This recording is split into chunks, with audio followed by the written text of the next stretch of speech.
Hello Radd Titan peeps, welcome to the headquarters of Collectibles. I'm Martinez, I'm your host, and we're going to do a statue tour.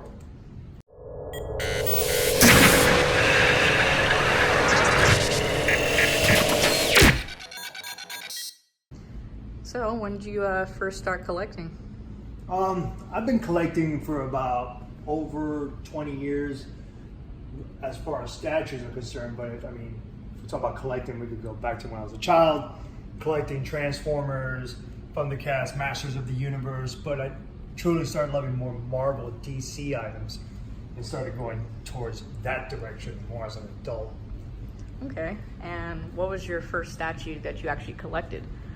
Well, that's going to be somewhere later in the review. We'll talk about it again. It's an Alex Ross Kingdom Come Superman statue. I've had that since the year 2000, and it's still here to this day. It's probably one of the few that are still in this collection.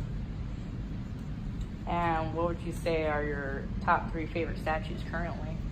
Well, the top 3, I would say number 1 on my list is the man himself, the Grail, Dr. Doom on the throne. This is like old school Sideshow at its finest. The detail in this is phenomenal.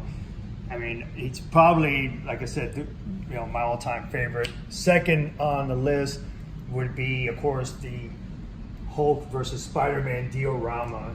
It's the best I've seen ever as far as a diorama is concerned by Sideshow Collectibles. It's just the presence of Hulk there. He just looks massive.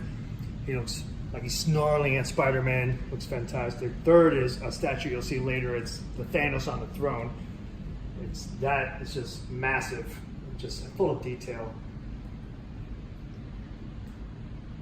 And what would you say right now is the most difficult statue that you had to require? Difficult, I would say, probably would have to go to the Dr. Doom. That was kind of one I've hunted down throughout the years and finally obtained it recently. Wasn't easy to get, but finally did get it. It's now part of the headquarters itself. Of course, got all my Blu-rays in there, for my Marvel DC stuff and other movies. So what made you want to start collecting? Well, I think it's just a fun thing to do. I mean, when you look at it, it kind of brings you back to the feel of when you were a child, like the first time when you see these heroes in front of your eyes, these villains.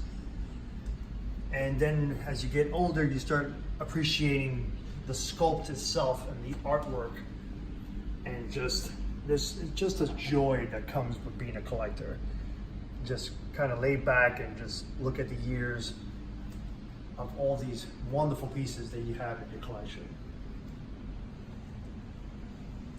This is actually an interesting piece. I got this recently. This took a long time to get. It's actually an Alex Ross original 7.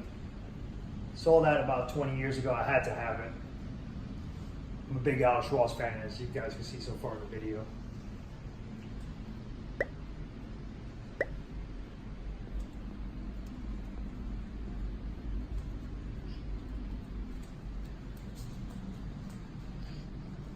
So, have you kept track of how many statues you've collected?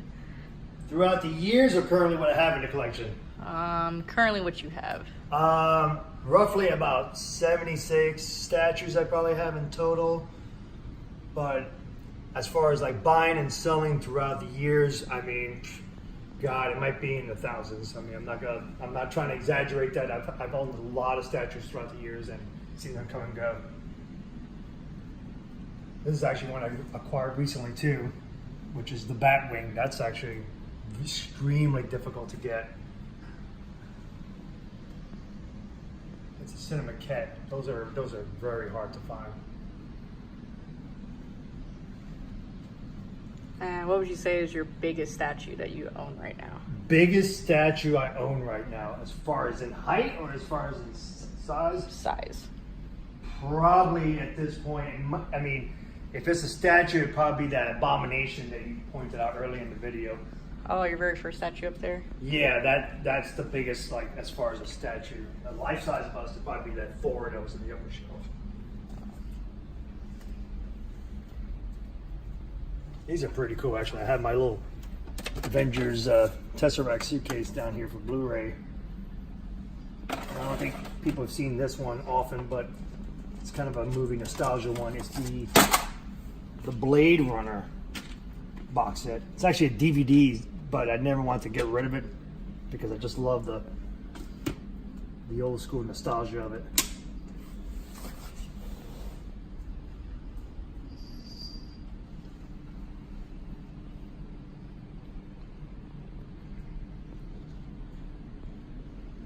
As far as like other things too that I've acquired throughout the years, love that I got this Captain America shield. That's kind of a big thing. The Thor hammer you just passed by recently. I do like life-size replica items. Yeah, and I got Stanley to sign that a couple of years ago. And of course, Stormbreaker was up there. You kind of saw that earlier. Pretty cool piece.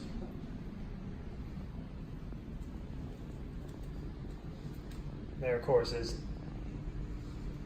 you have your Silver Surfer. You're going up as Gladiator Hulk, and of course, the third favorite statue, Thanos. And of course, I just recently got the Gauntlet.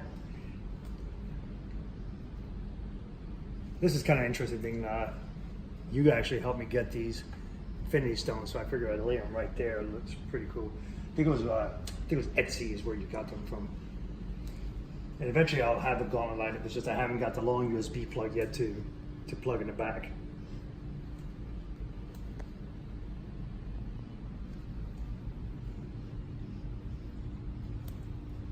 This is kind of, for me, like one of my underrated statues, by the way.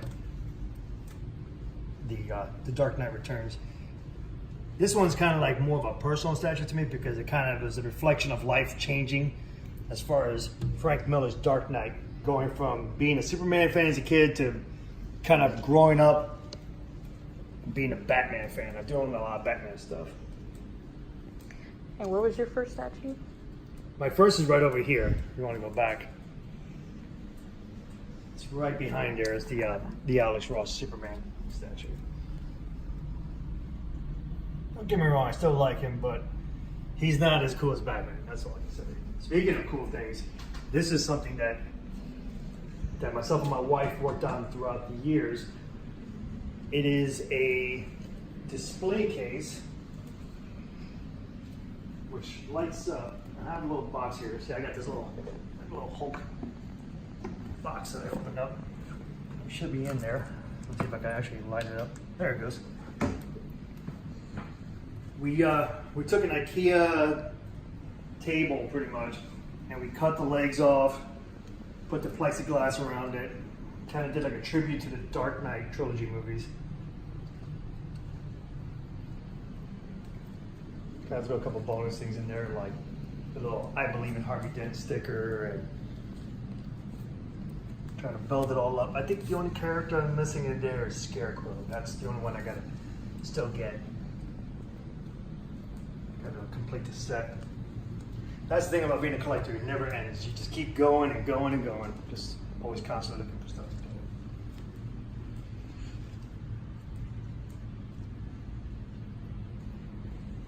do. Little neat trick there.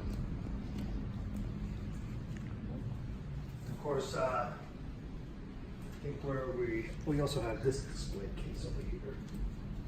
This is, of course, my wife's little Funko Pop Gladiator Hulk. A couple of my leather-bound books. This is actually signed by Miller himself. He signed it a while back at a comic convention. I just need to get now my Kingdom Come book signed by Alex Ross. That'll be my next step. Of course, I got some of the ladies in there. Because you got Black Cat, Psylocke, and Hydra, She-Hulk. I keep a couple of my comic books down here, some hardcovers. Here's Crisis in there. I think a couple other books that I got down here, I think that you helped me get was, where is it? It should be in there. Of course, here's another Frank Miller I have in here. Ah, here it is. This. I think this one's the one you got me from Japan. Batman Killing Joke one. That's pretty cool. A couple of my Sideshow books. Little neat trick that a lot of collectors never seen, because I never really have shown this part. So I got these boxes here. It's a little neat trick for collectors to know about. That's why I keep the extra switch out pieces. I have 2 of these in here, like the heads and arms and stuff like that. Keep it in there in case I want to change out stuff. You got have stuff to put around. Ooh, that's an alien book. Oh, you love aliens. Oh yeah. I think we're almost done with the room, except for one thing. So this is kind of like a mystery item, because I was working on getting a gift for you, my daughter. Yeah.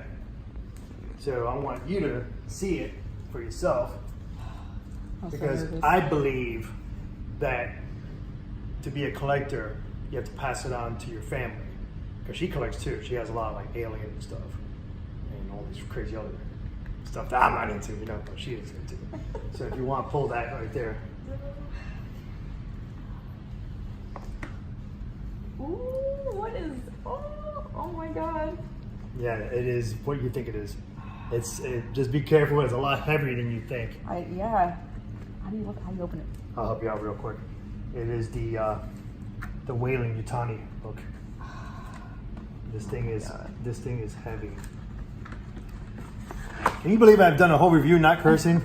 That's insane. I'm trying to keep this PG for the Radd Titan. Check this out, guys. Now, this is how you give a gift to your family. I'll let her pop it open.